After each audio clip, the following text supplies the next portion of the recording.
देखिए, वैसे तो बिहार को भारत का सबसे गरीब स्टेट माना जाता है, but Jharkhand rich mineral resources होने के बावजूद इंडिया का दूसरा सबसे गरीब स्टेट है। झारखंड एक ऐसा स्टेट है जो अपने रिच मिनरल रिसोर्सेस और कल्चरल हेरिटेज के लिए जाना जाता है। झारखंड में भारत के कुल खनिज भंडार का लगभग 40% हिस्सा मौजूद है। यहाँ 1907 में ही इंडस्ट्रियलाइजेशन और अर्बनाइजेशन शुरू हो चुका था, जब टाटा ने जमशेदपुर में एक स्टील प्लांट एस्टैब्लिश किया था और धनबाद देश की कोयला राजधानी के रूप में विकसित हुआ था। लेकिन अपनी नेचुरल वेल्थ के बावजूद झारखंड कई सालों से गरीबी और अंडर डेवलपमेंट से जूझ रहा है। आज 117 साल के बाद भी झारखंड देश की सबसे बड़ी ग्रामीण आबादी वाले राज्यों में से एक है। मतलब आज तक डेवलप नहीं कर पाया। बट सवाल आता है क्यों?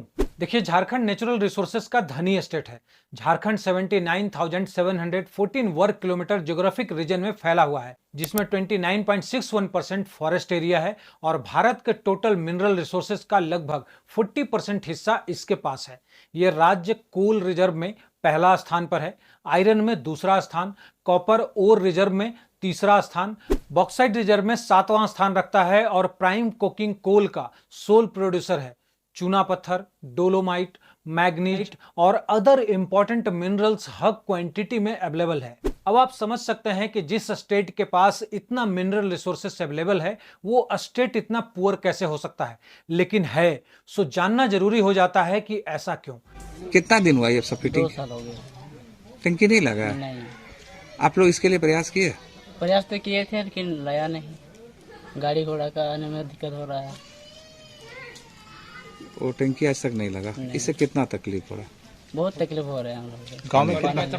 चारों टोला में कितना? चापाकल भी खराब है। चारों टोला में कितना? इतना बड़ा बस्ती में 2 ही गो चापाकल है। देखिए, झारखंड में इतने रिसोर्सेस होने के बावजूद इसके गरीब होने के बहुत सारे रीजंस हैं, जिसके बारे में हम आगे जानेंगे। बट टॉप में आता है फ्रेट इक्वलाइजेशन पॉलिसी, यानी माल ढुलाई समानीकरण नीति, जिसके वजह से झारखंड आज तक डेवलप नहीं कर पाया।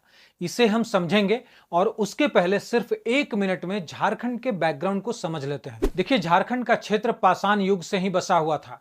इस क्षेत्र पर मौर्य साम्राज्य ने कब्जा किया और बाद में 17वीं सेंचुरी में मुगल सम्राट अकबर के कंट्रोल में आ गया। 18वीं शताब्दी के अंत में ब्रिटिश ईस्ट इंडिया कंपनी के अधीन होने से पहले यह क्षेत्र चेरो राजवंश और दूसरे स्थानीय शासकों के कंट्रोल में था। 19वीं सेंचुरी के मध्य से झारखंड ब्रिटिश राज्य के अधीन हुआ।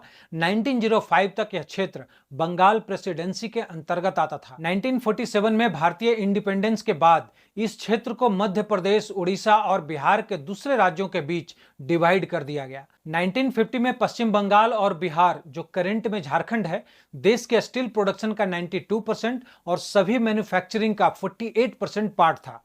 उस समय भारत में सिर्फ 2 इंटीग्रेटेड स्टील प्लांट मौजूद थे, एक जमशेदपुर बिहार में और दूसरा वर्णपुर पश्चिम बंगाल में। पंडित जवाहरलाल नेहरू, जो फेवन सोशलिज्म से इंप्रेस्ड थे, वे सेंट्रल एडमिनिस्ट्रेशन के अंडर इंडस्ट्रियल एक्सपेंशन में बिलीव रखते थे। सो उन्होंने उड़ीसा के राउरकेला, मध्य प्रदेश के भिलाई, बिहार के बोकारो स्टील सिटी और पश्चिम बंगाल के दुर्गापुर में और अधिक स्टील प्लांट एस्टेब्लिश करने का आदेश दिया। लेकिन इंडस्ट्रियल एक्सपेंशन भारत के सभी राज्यों में हो, बट मिनरल रिसोर्सेज का सभी राज्यों में इक्वल ना होना एक चैलेंज था। सो दूसरे राज्यों में इंडस्ट्रियल एक्सपेंशन करने के लिए 1952 में फ्रेट इक्वलाइजेशन पॉलिसी, यानी कि माल ढुलाई समानीकरण नीति लाया गया। इसका मतलब था कि भारत में कहीं भी कारखाना लगाया जा सकता था और केंद्र सरकार खनिजों के ट्रांसपोर्टेशन पर सब्सिडी देगी। इस नीति का पर्पस लंबी दूरी के फ्रेट ट्रांसपोर्ट को सब्सिडी देकर समान औद्योगिक विकास को बढ़ावा देना था। यह पॉलिसी कुछ लिमिटेड वस्तुओं जैसे कि आयरन, स्टील, सीमेंट जैसी चीजों पर लागू होती थी, जिन्हें इंडस्ट्रियल और इकोनॉमिक डेवलपमेंट के लिए इंपॉर्टेंट माना जाता था। इस नीति में कपास जैसे कच्चे माल को शामिल नहीं किया गया था। अब इसे ऐसे समझिए कि मान लीजिए कि झारखंड में 1 केजी स्टील की कीमत 60 रुपीज है और इसे अगर पहुंचना है गुजरात, और इस 1 केजी को झारखंड से गुजरात ले जाने में ट्रांसपोर्टेशन लगता है 5 rupees per KG. It means Gujarat पहुंचने के बाद उस 1 केजी स्टील की कीमत होगी 65 रुपीज। बट सरकार ये चाहती थी कि आप इंडस्ट्री किसी भी स्टेट में लगाओ, आयरन, स्टील, सीमेंट जैसी चीजें उसी रेट में मिलेंगी जितना रेट उस स्टेट में होगा जहां इसका ओरिजिन है। कहने का मतलब यही है कि अगर झारखंड में स्टील 60 रुपीज पर केजी है तो गुजरात में भी 60 रुपीज पर केजी या मैक्सिमम 61 रुपीज पर केजी होना चाहिए। सो सरकार ने ट्रांसपोर्टेशन पर सब्सिडी देने का फैसला लिया और फ्रेट इक्वलाइजेशन पॉलिसी लाई। अब इससे प्रॉब्लम यह हुई कि जो इंडस्ट्री झारखंड में लगनी चाहिए थी वो लगी गुजरात में, वो लगी महाराष्ट्र में, दिल्ली में, क्योंकि उनको मिनरल्स झारखंड वाले रेट पर गुजरात में मिल रहे थे, महाराष्ट्र में मिल रहे थे, दिल्ली में मिल रहे थे। सो उन इंडस्ट्री के मालिक को गुजरात से या महाराष्ट्र से या दिल्ली से झारखंड में आकर इन्वेस्ट करने की जरूरत नहीं पड़ी। उनको बैठे बिठाए रिसोर्सेस वहीं मिल गए। झारखंड को नुकसान यह हुआ कि यहां कोई भी इंडस्ट्री डेवलप नहीं हुआ और साथ में इनके नेचुरल रिसोर्सेस का सही कीमत भी नहीं मिला। अब अगर इंडस्ट्री डेवलप नहीं हुआ तो लोगों के लिए जॉब भी क्रिएट नहीं हुए। इन सब चीजों को समझते समझते 41 ईयर्स गुजर गए। तब 1993 में फ्रेट इक्वलाइजेशन पॉलिसी को डेमोलिश किया गया। तब तक झारखंड, बंगाल, उड़ीसा जैसे स्टेट्स को काफी नुकसान हो चुका था। बिहार और झारखंड के विभाजन की प्रोसेस 1990 के दशक की शुरुआत में ही शुरू हुई। झारखंड क्षेत्र में कई राजनीतिक दलों, सामाजिक संगठनों ने एक अलग राज्य की मांग शुरू कर दी। इस मांग के समर्थन में कई आंदोलन और प्रदर्शन हुए। 1994 में भारत सरकार ने एक कमीशन का गठन किया जिसे बिहार के रिफॉर्मेशन के लिए स्टडी करने का काम सौंपा गया।